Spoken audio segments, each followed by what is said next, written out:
चतुर्दशी के दिन श्री गणेश जी के बहुत सारे विग्रहों का विसर्जन होगा। तो बहुत सारे लोग ये सोचते हैं ये मूर्तियां किनारे आ जाती हैं, एक तो हम उस विग्रह का निर्माण करें जिससे प्रकृति को नुकसान नहीं हो, नहीं तो प्रकृति जिस प्रकार की विपत्ति आपत्ति इस समय लेकर आ रही है, कितनी भीषण बाढ़ है, ये प्रकृति को इनबैलेंस करने का परिणाम है। उसको बैलेंस करिए। हम सामान्य मट्टी प्राकृतिक धातुओं के द्वारा केमिकल का कम से कम प्रयोग करके विग्रहों का निर्माण करें। और आवाहन और विसर्जन ये दोनों भारतीय पद्धति है। बहुत सारे लोग कहते हैं ओ देखो तुम्हारा देवता कैसा, जैसे समुद्र में डालते हैं, नदियों में डालते हैं, किनारे पर आ जाते हैं विग्रह, फिर कोई टूट भी जाते हैं, इधर उधर पड़े रहते हैं, फिर लोग हंसी करते हैं देखो तुम्हारे देवता ऐसे पड़े ना। वो जो हंसी करते हैं उनको पूरा सिस्टम ही नहीं मालूम। विग्रहों में से देवता का विसर्जन हो जाता है।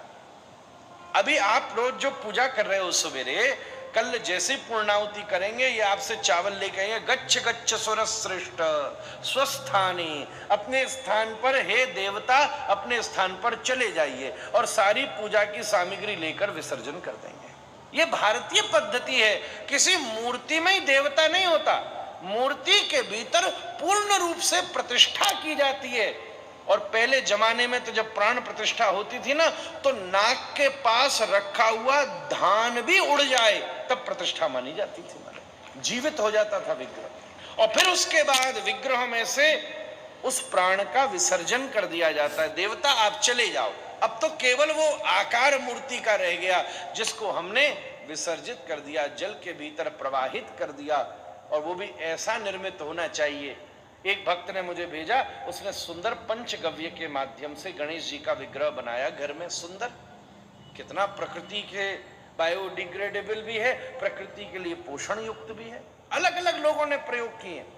तो हम अच्छा, नाम भी अनंत चतुर्दश है, कहने का मतलब वही बता रहा है कि आप जिसका विसर्जन कर रहे हैं उसका कोई अंत नहीं है, वो अनंत है महाराज, वो अनंत है।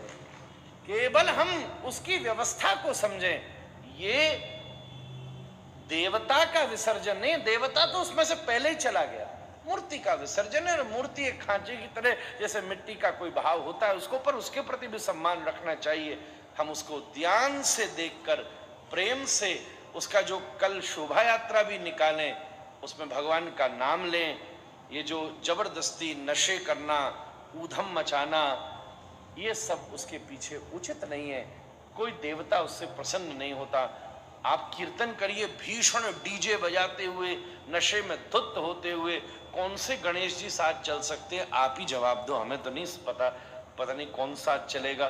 भगवान तो नहीं चल सकते ऐसे साथ। आप भगवान का नाम लीजिए, ध्वजा हाथ में लीजिए, गोवंश अच्छा हो तो दीजिए, शास्त्रों की या कीर्तन कीजिए, भगवान के मंत्रोच्चारण कीजिए, बढ़िया से अपने यहाँ के लोकगीतों का गान कीजिए, गणेश जी की वंदना कीजिए, सवारी की तरह लेकर जाइए। ऐसे महाराज बजा में कोई हार्ट का मरीज पधार जाए महाराज, शीशा तो गाड़ी के शीशे ही फूट जाए, और प्रतिस्पर्धा हो रही कि कौन से के ट्रैक्टर में कितने ज्यादा स्पीकर हैवी लगे हुए, उसका कोई महत्व नहीं है, उसको कहीं दूर दूर तक कोई मतलब नहीं है। हम तो देवता का विसर्जन करते कभी नहीं करते। देवता को तो अपने पधार जाते हैं वापस, केवल बाह्य, जैसे किसी फोन में सिम कार्ड निकाल दो तो उसमें कोई काम नहीं रह जाएगा। बस इसी विषय से समझिएगा, किसी विग्रह के भीतर आचार्य व्यवस्था के द्वारा देवता का आवाहन करते हैं, और फिर जब पूजा कार्य संपन्न हो जाता है तब उसका विसर्जन कर दिया जाता है। जैसे ये कलश में पहले पूजन करके वरुण का आवाहन किया गया। अब इसके बाद कल इन्होंने पूरी 7 दिन कथा सुनी है, उसकी एक एक वाइब्रेशंस पानी के भीतर एब्जॉर्ब हो गई हैं। कल इनको विसर्जित करके आपको दिया जाएगा। जिस जिसका होगा भाई अपने अपने घर में ले जाओ, अच्छी जगह इसका जल प्रोक्षित कर दो, इसकी पूजा करो, स्थापना करो। जैसे नवरात्रि के 9 दिन आप देवी जी को विराजमान करते हैं और फिर उसका विसर्जन कर देते हैं, देवी चली जाती हैं। बस इसी रूप में हमारे यहाँ इस व्यवस्था का पालन होता है। तो ये भ्रम नहीं करना कि गणेश जी की मूर्ति जरूर है, पर अब उसके भीतर जो गणेश की शक्ति सामर्थ्य है, देवता है, उसको विसर्जन से पहले ही उसको वापस भेज दिया गया। गच्छ गच्छ सुर श्रेष्ठ स्वस्थाने, अपने स्थान पर वापस चली जाएं। ये हमारे यहाँ की व्यवस्था और मनोविज्ञान का स्वरूप है।